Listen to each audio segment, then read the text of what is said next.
Hello, friends, especially white women friends. Today I want to talk and read to you a little bit about misogynoir and digital blackface. Both of these are important things to know about if you are working like me to become a strong, outspoken anti-racist that is actually taking action and doing things to help take down the cult of white supremacy, but also always learning new things and very much interested in not being part of the problem. So we'll start with misogynoir. I learned about this on Twitter when somebody in a response to me used the term and I'd never heard it before. And so I asked more about it. I wasn't sure that it was even done intentionally because who knows if it's an autocorrect, right? If you've never heard a word before. So I was like, what is this? I've since also learned to Google first and then come back to creators for context. But very nicely, a bunch of different Black women and Black creators educated me on the term. And I would like to read this article about it to you because both misogynoir and blackface are things that we are going to be seeing really, really increase with the presidency or the candidacy for president of Kamala Harris, a Black woman. This is from Forbes. Misogynoir, the unique discrimination that Black women face. If you're watching this on YouTube, you'll find the links to both of these articles in the description. Anti-racism involves exploring the unique ways that anti-Blackness shows up in different forms in our everyday life. When trying to understand a person's experiences, intersectionality is an important consideration. Intersectionality, a term coined by scholar Kimberly Crenshaw, was initially defined as the unique forms of oppression that Black women face. Now the term has become more mainstream and is conceptualized as the experiences faced by those with intersecting identities. A newer term, misogynoir, coined by Moya Bailey, was developed to describe the specific hatred, dislike, distrust, and prejudice directed toward Black women. Anti-racism education and efforts must explore misogynoir, how it manifests, and how it can be mitigated. Misogynoir is rampant in ways that may not even be realized. The hashtag say her name, was created in 2014 to highlight the misogynoir and how stories of Black women and girls often go overlooked, unnoticed, and untold. These experiences range from police violence to SA and often go unreported. Two very apparent examples of misogynoir in the public sphere can be found in the stories of musician R. Kelly's victims and most recently, the events that transpired with rapper Megan Thee Stallion. Throughout R. Kelly's 30-year career, a number of women and girls, mostly Black and underage, have made claims that R. Kelly has SA'd them. Despite the growing number of accusations that have been made, it wasn't until recently when the 2009 documentary Surviving R. Kelly came out that these stories were given credence. And by the way, that was a sex cult.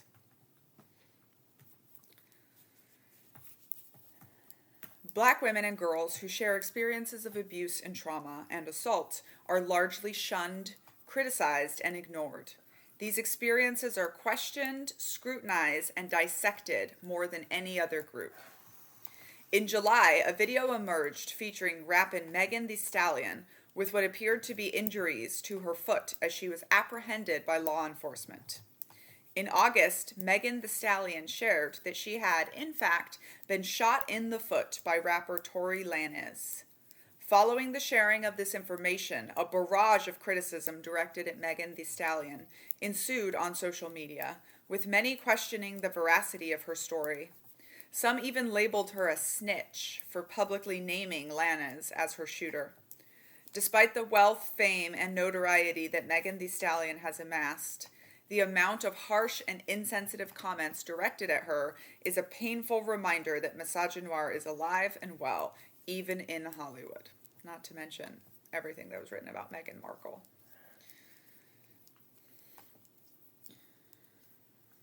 Apparently, no amount of prestige, money, or fame can alleviate that. Contrary to what one may believe, money doesn't insulate black women from experiencing misogynoir. If those in positions of power and privilege are not shielded from misogynoir, then what protections do black women who are not in positions of power and privilege actually have? Many people are still unaware of misogynoir and how it manifests to collectively harm black women. The first step to dismantling and disrupting misogynoir is awareness. Anti-racism education should explore misogynoir to increase awareness and understanding. Read books like Minda Hart's The Memo and Mickey Kendall's Hood Feminism, so good, which explore intersectional experiences in greater detail and can expand one's awareness. One of the most critical components to combat misogynoir is listening to black women and believing them. When black women share an experience, rather than questioning the experience or engaging in racial gaslighting and tone policing, it is imperative to simply listen. It also important is avoiding behaviors such as white centering and defensiveness during these conversations. The voices of black women are often muffled, stifled in silence. Ask yourself what you are currently doing to amplify the voices of black women. Lastly, consider how you are using your privilege, access, and opportunity to uproot misogynoir anytime it rears its ugly head. And I would say, if you are in any way upset about Kamala's presidential candidacy, you should investigate misogynoir quite a bit more. Thanks so much for educating yourself on this. Now we are going to read about digital blackface.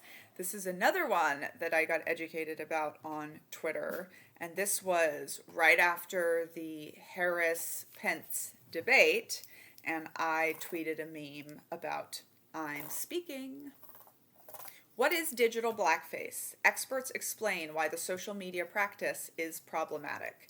This is from womenshealthmag.com.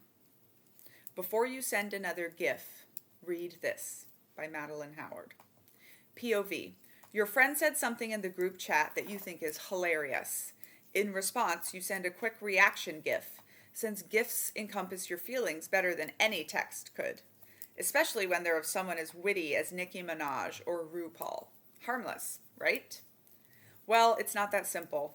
If you're not black, using popular GIFs, like Stanley from The Office rolling his eyes, Raven Simone chewing her gum at high speed, or Michael Jordan sobbing, actually means you're partaking in something called digital blackface, which has become increasingly common with the rise of social platforms and digital media. And nope, GIFs and memes aren't the only way people commit digital blackface either. It's a major phenomenon on TikTok and Instagram Reels too, specifically when it comes to the use of viral, trending audio featuring the voices of black people being co-opted by non-black people. Picture popular trends like the Material Girl song, or the sound that features Cardi B yelling, "What was the reason?" or the TikTok creator saying, "It must be nice." While these popular videos aren't inherently negative, they become damaging when non-black people use them as a means to be expressive in a way they wouldn't normally exhibit in real life. On Twitter, they explained it to me as, you shouldn't be using the sassiness of black women when you don't have to walk through the world as a black woman. So while you may think you're being funny, you might be inadvertently promoting stereotypes of black people in the process. If you're confused, curious, or currently cringing over your texts and timelines, you're in the right place. Ladies, white women, when we cringe about our past behavior, that is okay. That means growth, right? We're growing, we're learning new things, we're realizing the things we've done in the past, and we can go educate our fellow white women friends who also might be doing the same things. So don't hide from the cringe.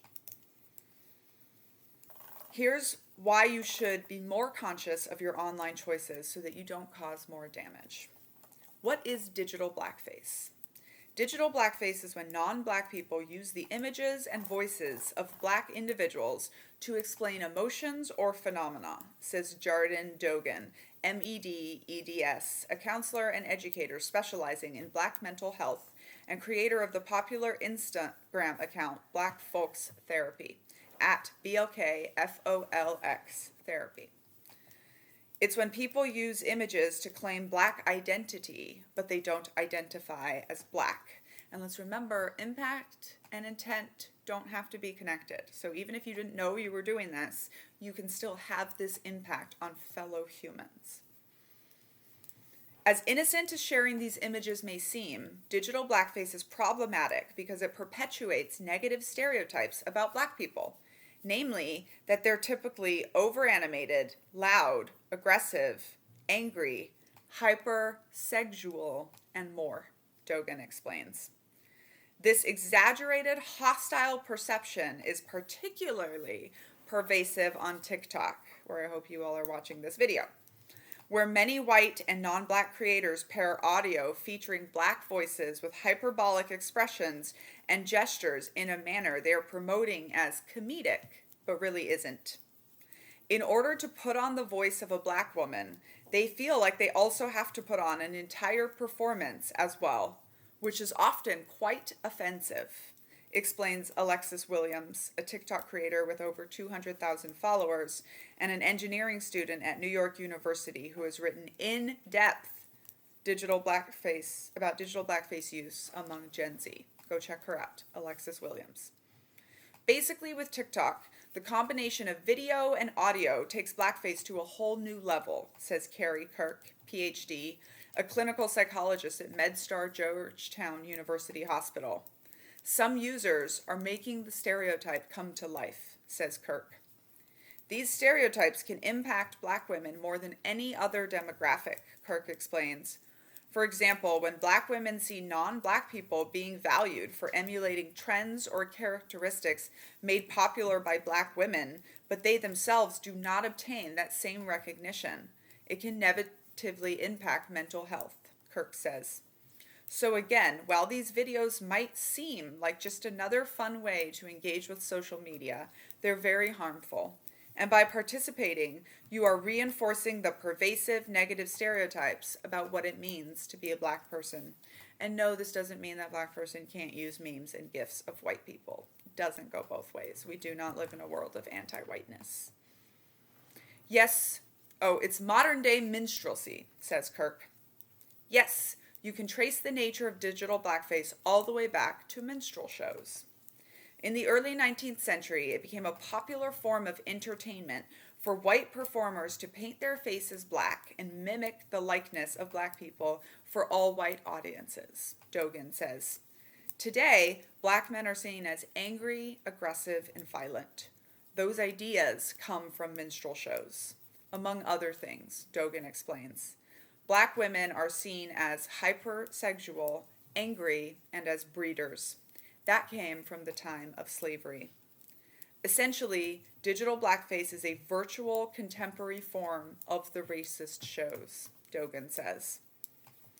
Even just right there, I hope that makes you not want to do it. Even if for some reason you disagree with the entire argument, just it's a contemporary form of a racist show.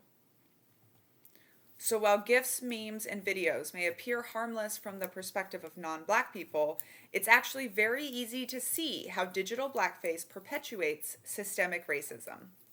As a Black person, I experience private cultural racism the most, Dogan says, because there are so many stereotypes about me. They enter the room before I do.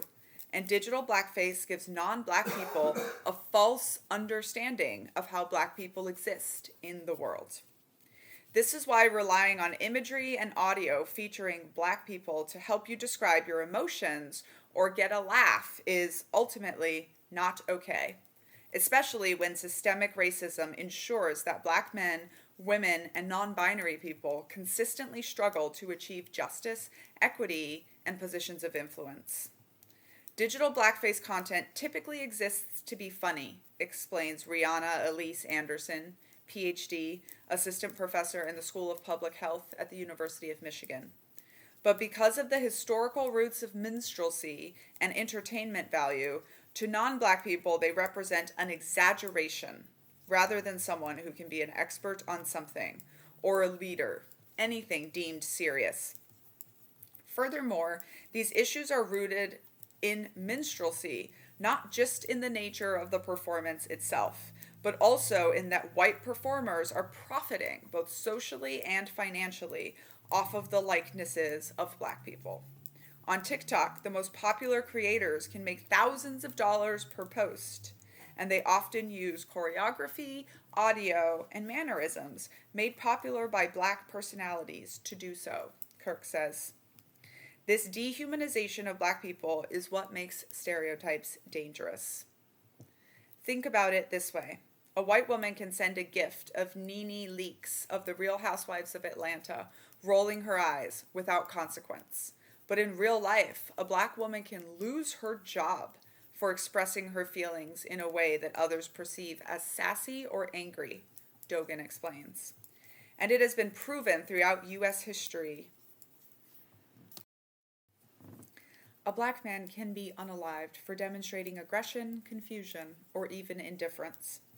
Popular gifs of Kanye West looking serious, Nick Young with question marks around his face, and others show black men expressing themselves, which, while technically harmless, can oftentimes be fatal.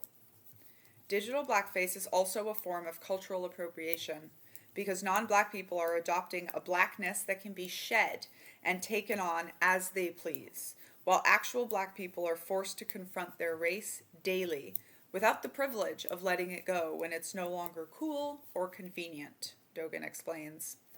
It also condenses our existence down to single, oftentimes negative stories, she adds. And whether they know it or not, black people carry these implicit biases of blackness being laughable or dumb with them beyond the moment they share a GIF or make a video, and probably apply them to interactions with black folks in their day-to-day lives, Dogan says.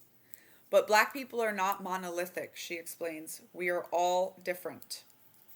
Think about why you're using a specific GIF or TikTok sound in the first place. In the fight to create a better, more inclusive world for everyone, not using GIFs and memes of black folks is one of the easiest things non-black people can do. This is so true. And even in this conversation on Twitter, or maybe once I started following digital blackface hashtags, I saw somebody just write, I don't even understand why white people would need to do it now that they have Schitt's Creek's memes with all of the attitude they could possibly need. And also, let me tell you that I received serious threats, including of unaliving, when I started sharing information about digital blackface with white people on Twitter. It is that serious. If you need to ask yourself what you're projecting, Anderson explains. If putting on an image that's not your own would not be acceptable in person, is it acceptable online? If you allow any of it to start now, at what point do you draw the line? If you're an influencer social media creator on any platform, it's important that you do your research before jumping in on the latest viral trends. For example, find out where the trend, meme, or sound that you're using originates, and ensure that you're not imposing or being offensive before posting. If you're a black person, making it a priority to educate other non-black people in your circle about the history and harm of digital blackface can perhaps slow the rapid popularity of the harmful practice, Kirk says. But also, black people owe you nothing. Don't count on them to have to educate you, especially for free. And when it comes to platforms like TikTok and Instagram Reels, ask yourself this, Williams says. If you've used audio featuring black people before, how are you acting when you use it? Is this how you'd normally portray yourself? And if not, why might you be exuding a personality different from your own? The root of this comes down to the way we perceive black people, Williams says, and it's time that non-black folks interrogate this concept within themselves. In order to combat this, we need to go all the way to the beginning and ask ourselves, why? William explains. Ultimately, being willing to understand the consequences of certain actions and then changing those behaviors for the betterment of others is an important part of ongoing anti-racist work. Instead of sending that GIF, find another one, Dogen says. It may take a little bit more time, but at the end of the day, everyone has a role to play in dismantling racism, especially white people. Dogen's final words on digital blackface: just don't do it. And correct, it's the easiest thing not to do. It's the easiest thing not to do once you know about it. And I honestly believe that once any group of people tells you that something hurts them, it's just, especially language or these kinds of actions that are also a form of language, like, it's just so easy not to do it. So please, I really hope this has helped a little bit, at least pointed you in the direction of these two things that white people commonly do. And hopefully you will go find some more information and also turn around and educate your white friends on this as well. Thanks for hanging out with me today. Oh, and by the way, check out our new podcast, Hey White Woman. It's me and White Woman Whisperer, an amazingly popular creator on TikTok and Instagram and Patreon, who are just having conversations and deconstructing white supremacy like the cult that it is. I'm Daniela Mestenek-Young, scholar of cults, extreme groups, and extremely bad leadership, and I hate white supremacy. Hate it. Just like all cults.